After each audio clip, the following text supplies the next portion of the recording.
and those kinds of If I told you what I was offered for Brock Besser, I think I would have to run out of here because you would not believe me. Really? Yeah, okay. And we were told there was a late. You did nothing. You did nothing.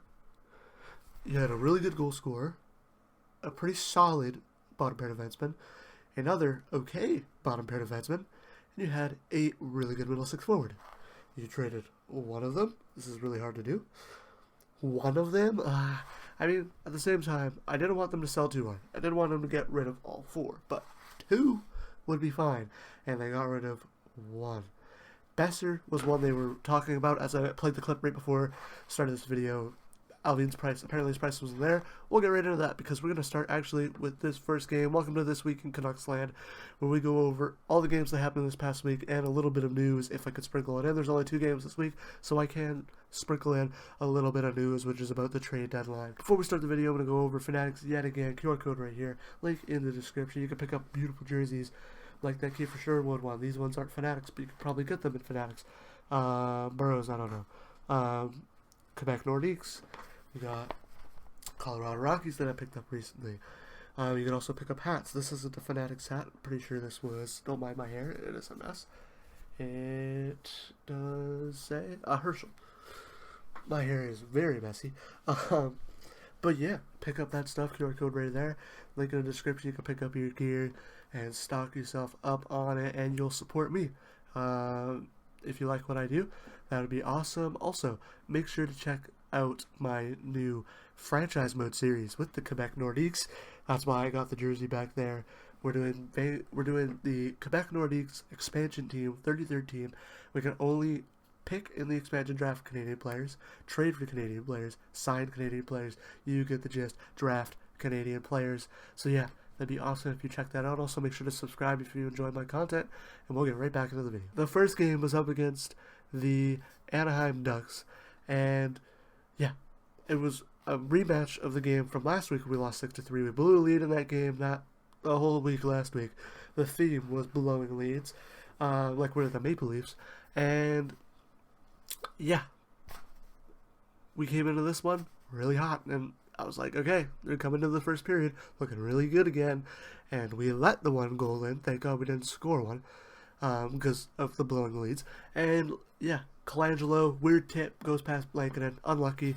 Go to the second period, and we score 3 straight. We blow the game wide open. First one was Philip Hronek setting a beautiful pass to Brock Besser. Sends it across to DeBrusk. Whoop, just a little, I don't know if it was a little shot or if it was a hefty shot. Can't really remember, but he shoots it over the shoulder of Gibson, past. And then the second one, Hronek. Another beautiful pass. Teddy Bluger waits for Leclerc to come in. Skates in, shoots off of Lacomb's leg. I didn't see that at first. I actually saw that in the replay when I was recording the highlights for my TikTok. And it goes past Gibson, and we have a 2-1 lead. Then later, Hoglander skates up, throws it across Soucy. One-timer past Dostal, because Gibson got hurt in the middle. I think it was Drew O'Connor slid into him, and he got hurt.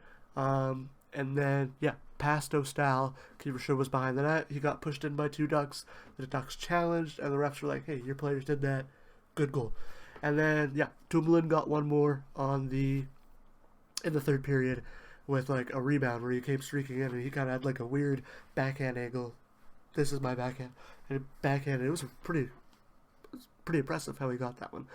And then, yeah, we won 3-2. We got 2 very good, very, very, very good divisional points, and we jump past the Ducks but closer to the Flames, which is important. The next game was against the Minnesota Wild, who I hate playing. Every time we play them, it sucks because it's like playing LA. It's like playing, those are the only 2 teams I can really think of. It's those 2 teams. It just sucks playing. It's so defensive, low scoring sometimes. Low scoring for Vancouver, I've noticed. Minnesota usually puts a lot past us, but this game, we don't have Quinn Hughes, but they don't have Kaprizov, Eriksson Ek, Brody, and they're missing a lot of players comparative to Vancouver, and we came in a beautiful play on the power play to start the goal-scoring affair in this game with Hronek to Pettersson to Besser to Hronek to Pettersson, who blasted from way out. 1T that we know he can really get a lot into, and it goes past Gustafsson. I'm pretty sure was in in net for the Wild. A beautiful play. And then, credit where credit is due, like I said in the TikTok, Minnesota. Just tic-tac-toe, tic-tac-toe, tic-tac-toe, tic-tac-toe. Bang! They finally beat CanucksLand. And I forgot to see who scored that goal. But I'll give credit to everyone on that power play. Not just the goal scorer. It was a beautiful play overall by the Wild. And then, yeah, Kiefer Sherwood came in, took it around the net, put it up in front. It bounced off. Not bounced off. A Minnesota Wild player went to clear it. Got right to Hronek. Threw it to the other side of the net where Kiefer Sherwood was. Another beautiful pass for Hronek. And Kiefer Sherwood puts it home. He takes it off the skate, then shoots it in. And then we got a 2-1 lead for Vancouver. We would get the empty netter with Teddy Bluger sweeping a stick and getting the empty net goal in a very good game. And we pick up the third and fourth points. 4 crucial points that we needed. And we jumped ahead of Calgary. I'm pretty sure they're playing Montreal as at the moment of recording. So we don't know if they're going to pass us yet again. But we're still in the race, which is good because of how the trade deadline was. Yeah, we're still in the race because we didn't sell. So why not just go for it?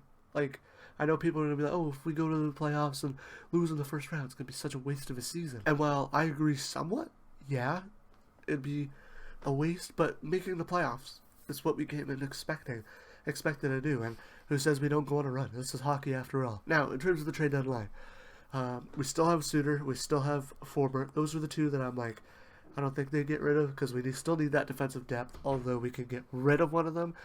And so we traded Carson Soucy, who was making $3.25 million on the cap, and we traded him for a 3rd round pick, which was pretty good. He's having a down year.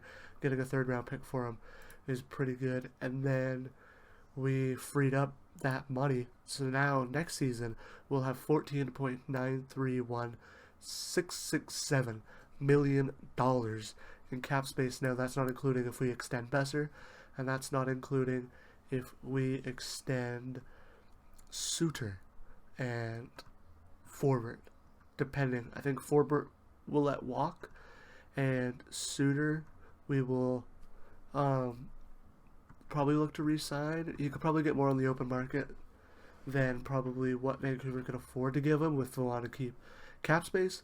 But Brock Besser, that's the big one. And I think I've gone over an extension in the video that I made about him, so I won't go over it again. But apparently his asking price was low, which my thing is, if Anthony Beauvillier got a 2nd round pick, I think Besser's price should at least be a 1st and a 3rd with a down year comparative to last year. He's having like the same kind of the same year he would have regularly, but he had a really good year last year, so this year's seen as a down year.